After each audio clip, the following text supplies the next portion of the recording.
अस्सलाम वालेकुम टू आल संगत, क्या हाल है जनाब? ठीक ठाक हो? उम्मीद करें ना सारे भैन भरा ठीक ठाक हो। अल्लाह पाक सारे भरावां दे माल जान इज़्ज़त आबरू हर शे दी हिफाजत फरमाए। अल्लाह पाक सारे मुसलमानां दियां बच्चियां दे नसीब अच्छे फरमाए।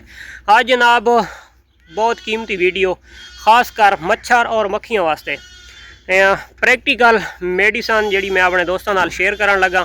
और काफ़ी सारे दोस्त इस चीज़ तो बड़े परेशान हैं। जूस वाली रेड़ी वाला परेशान है, गोश्त वेचण वाला फट्टे वाला परेशान है, उस तो इलावा जनाब होटल वाला परेशान है, घर वाले परेशान हैं, तो फार्मर उन्होंने तो वधे परेशान हैं। तो मक्खी इतनी है तो मच्छर इतना है कि जिसका कोई हिसाब नहीं। तो असा जनाब बहुत कम तो सस्ते फार्मूले के नाल इंशाअल्लाह उन्होंने ख़त्म करसा तो बिल्कुल उन्होंने जड़ तो ख़त्म कर देना। मक्खी की वैसे पैदाइश काफ़ी ज़्यादा होंगी है, यानी कि एक दिहाड़े तुस पूरे घर की ओवरऑल खत्म कर गई तो दूजे दिहाड़े वो पहले वाली तो मारो वैसन तो दूजे दिहाड़े बाद किदा ना निकल आसन। ठीक है, तो तुहानू मैं विच वीडियो के क्लिप ही दिखाना ना, खास कर बनावन का तरीका जोड़ा तो वह भी मैं अपने दोस्तों के दिखाता पाया कि चीनी इस दे विच लाजमी 1 चम्मच पा गिननी है। चीनी जी है तो ये मिठास है, तो मिठास दो तो मक्खी बड़ा शौक के नाल आती है। जोड़े दोस्त अपने घर के रखे सन या फार्म के या दीवारों के उत्ते स्प्रे करना चाहते हैं या जानवरों के उत्ते करे सन, ये जानवरों के उत्ते चीनी अगर इस दे मिक्स थी हो सी तो किसी दोस्त के अगर दिल के कोई डाउट हो कि जानवर को शायद कोई किसी किस्म की कोई प्रॉब्लम बन सी तो चीनी पावन के नाल ये प्रॉब्लम भी इंशाअल्लाह तुहाडी खत्म थी वैसी कि जानवर को किसी किस्म की कोई प्रॉब्लम नहीं। तुहाडे सामने मैं अपने जानवरों के उत्ते मारी है। उस तो बाद जो जूस वाली रेड़ी वाला है कि वो कागज़ों की होवे कि शायद ये कोई नुकसान देवे तो इंशाअल्लाह ये कोई नुकसान नहीं देंदी। मैं अपनी किचन के बावन वाली झाई के हर जात उत्ते मरना लाजमी गल है। जो बर्तन होंदा है वो तो वाश करना पौंदा है, धोवना पौंदा है, क्योंकि वो इसका कलर ऐसा होंदा है यानी कि रत्ता थी वैंदा है। रत्ते थीवन तो इलावा यानी कि मक्खियां के जो ढेर लगे पे होंदे तो अच्छा। दूजे नंबर तो किचन वाला बहुत ज़्यादा परेशान है, गोश्त वाला फट्टे वाला तो बहुत बेतहाशा ज़्यादा।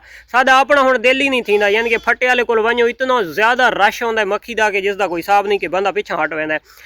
तो उस वास्ते ये टोटल 500 रुपए का फार्मूला है। तो तुहाडा पूरा सीजन गर्मी वाला जनाब तुहाडा मक्खी ते मच्छर तो तुहानू हिफाजत दे विच रखे सी। इन्नी जनाब 1 शावर गिनना है, खाली बोतल रूड़ी तो चावनी है, गली दी चावनी है, या तो पानी पी गिनने तो बोतल तुहानू काम दे वैसी। 50 रुपए का शावर गिनना है, 500 रुपए की दवाई गिननी है पूरा सीजन। तुहाडी दुकान तो इं सफाया थी सी कि नाल वाली दुकाना तो तू गाहक छोड़ के तो तुहाडे कोल आ खलोसन भाई असी दुकान उत्ते मक्खी को नहीं। ठीक हो गया तो अपने सवेरे सवेरे नाल आवन नाल अपने फट्टे तो आसे पासे जिथे तुसा तले मुर्गियां रखियां उस जात उत्ते और इस दियां मोइयां होइयां मक्खियां मुर्गियां खावन पईयां, कुक्कड़ वगैरह कोई शे खावे पई, कोई परिंदा यानी कि उस मक्खियां नूं खांदा है तो किसी किस्म की परेशानी नहीं गिननी, उस जानवर कहनूं कुछ भी नहीं थींदा। ठीक हो गया। साडे घर दे विच इयां इतनी मक्खी मरदी, इतनी फार्म दे मक्खी मरदी है, फौरन पिछू मुर्गियां आसन तो मुर्गियां सारियां मक्खियां मोइयां होइयां खा वैसन। भाई तुहाडे कोई टैम ज़हन दे विच होवे कि जहर खा के ते मक्खियां मरदियां ते मक्खियां मरण दे नाल जानवरों को कोई किस्म का मसला ना बने, परिंदा तो किसी किस्म का कोई मसला नहीं बनन लगा। ये हुण मेरे दी देखो कोई कदाई कोई मक्खी नज़र आती पई है, को नहीं आती पई। तो अगर ये कोई घंटा या 2 घंटे पहले या कि मैं इत्थे स्प्रे अगर न मरेंदा रहना तो मैं थाई थाई छंडकेंदा ही रह वञा। और खासकर जड़ियाँ घर तो बाहर सादियाँ निकलदियां हुई नालियाँ सादियाँ मावां भैणां बर्तन धोंदियां तो जगह बनी हुई होंदी है, तो वह जनाब पानी उत्थे खलो खलो के ते काला ज़मीन थी वेंदी है और बेतहाशा उत्थे मच्छर पैदा थींदे। मक्खी दोपहर टाइम गिली जगह दोते जनाब वो अपना गुजर बसर करेंदी है। तो उस जगह दोते तुसां खास कर इस दवाई का स्प्रे मार छड़े सो तो इंशाअल्लाह उस जगह आलियां खत्म थी वैसे। पहले ये चेक करो उस जगह आलियां भी खत्म, और खास कर जड़ियाँ मक्खियां तुहाडे किचन दे विच होसन मक्खियां भी इंशाअल्लाह सारियां ही खत्म थी वैसन। तो खत्म करने का बहुत आसान और बहुत ज़बरदस्त फार्मूला है। बनावन का तरीका मैं दस छोड़ा है। ये जनाब किन्जो कंपनी की दवाई है, जिहड़ी दवाई तुसां परचेज करनी है। अच्छा, इस बोतल का नाम है अर्जाइल सुपर। अर्जाइल सुपर मोटा सारा लिखा होया हो सी इस दे उत्ते लेबल दे उत्ते उर्दू दे विच। ये दवाई दे गिनो मैं अगे एक वीडियो बनाई आई, उस दवाई का नाम आई सीडो, वो काफ़ी सारी वायरल थी है और अजे तक मैंने अलहमदुलिल्लाह कल आनियाँ वधियन वो भी घर दी यानी कि हर चीज़ उत्ते मार सकते हैं। तो ये अर्जाइल सुपर ये दे गिनो अर्जाइल सुपर। ठीक हो गया। एक किन्जो कंपनी तले लिखी खलोती ने 50 ग्राम का ये पाउडर उसी पाउडर वाला उसी पहले लिक्विड आंदा है तो अजकल ये पाउडर आंदा पे किन्जो वाला का बहुत ज़बरदस्त चीज़ है। मैं पिछले 3 सालों तो मुसलसल सिर्फ ये इस्तेमाल करना पे। इस मुतबादल जड़ियाँ चीज़ां तो वो भी मैं शेयर कर देना अपने दोस्तों।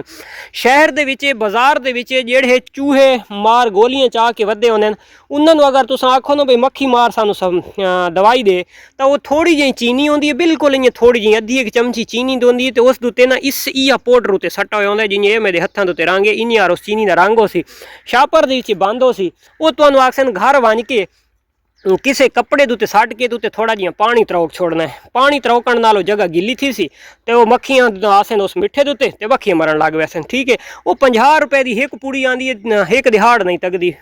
इसका जोड़ा तो मैं एक बहुत कीमती फार्मूला अपने दोस्तों दसदा पिया। इस दे विच थोड़ा जिहा तुसां पाउडर खरीदना है। घर दे विच जिहड़ियां पुरानियां बोरियां होंदियां 2.5 मन वालियां जेल्ले पहले गंदम पाई वैंदी होंदी आई वो काफ़ी टाइम तक सेवा रखेंदियां।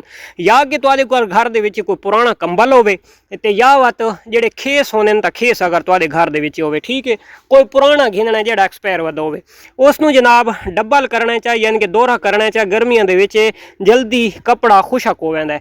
उसनू कर घिनना गिला गिला करके ते इस दे विच ना थोड़ा जिहा पाउडर उत्ते छिड़का देना है ते या तो शक्कर या वह थोड़ी जी चीनी छिड़का देनी है। यानी कि कमरे का जड़ा तुहाडा इन आउट वाला जड़ा दरवाज़ा है, यानी कि इन वाले दरवाजे दे उत्ते रखने चा ते बस बात अंदर स्प्रे मारन की कोई ज़रूरत नहीं।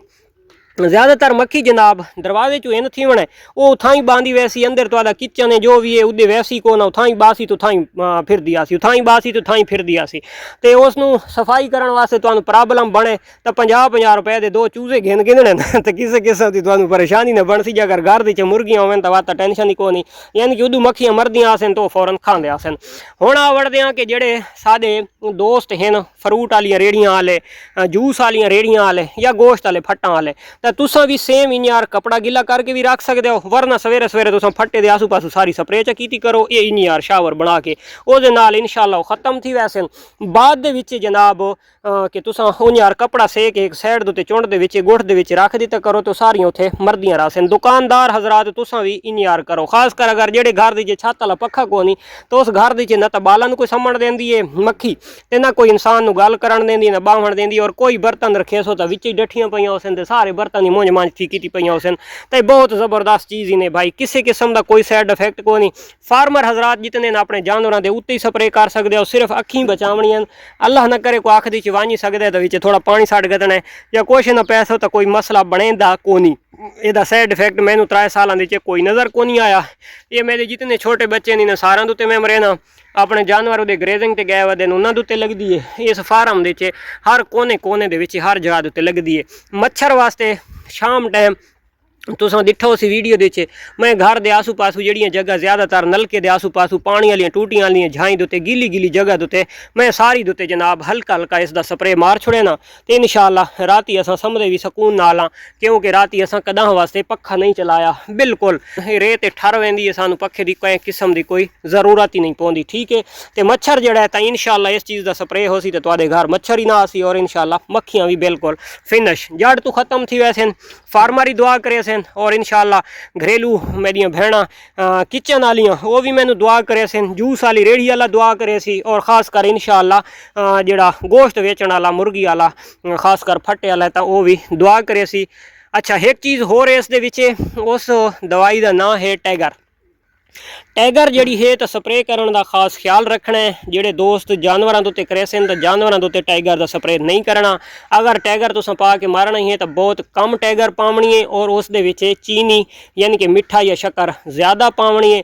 ज़्यादा एहतियात बेहतर है कि तुसां फार्म दे विच कर छुड़े सो। उसका टैगर का भी ऐसी पोजीशन है कि यानी कि अगू तुसां स्प्रे मरेंदे आसो तो पिछू मक्खी मच्छर फिल फोर यानी कि उहदी हवा नाल उहदे गैस नाल ही खत्म थींदा सी। वो भी तुहानू या तो पंसार स्टोर जिहड़ा पुराना हो सी जर्नल स्टोर उस तो भी मिल वैसी पुराने पंसारी को तो या वा जड़ा ना ज़रई अद्वियात वाली दुकान तो मिल वैसी। ये जी दवा है ये भी तुहानू ज़रई अद्वियात वाली दुकान तो मिलनी है। बहुत ज़बरदस्त चीज़ है, बहुत कीमती फार्मूला है। अर्जाइल सुपर किन्जो कंपनी का है। पाउडर दे विच इहदे देखो ये पाउडर है। ठीक है, इन यार घुलावना है तुसां देख गिदा इन यार तुसां स्प्रे मारनी है। इंशाअल्लाह मक्खियां दा थी वैसी सफाया दुआवां दे रखना याद। अल्लाह हाफिज़।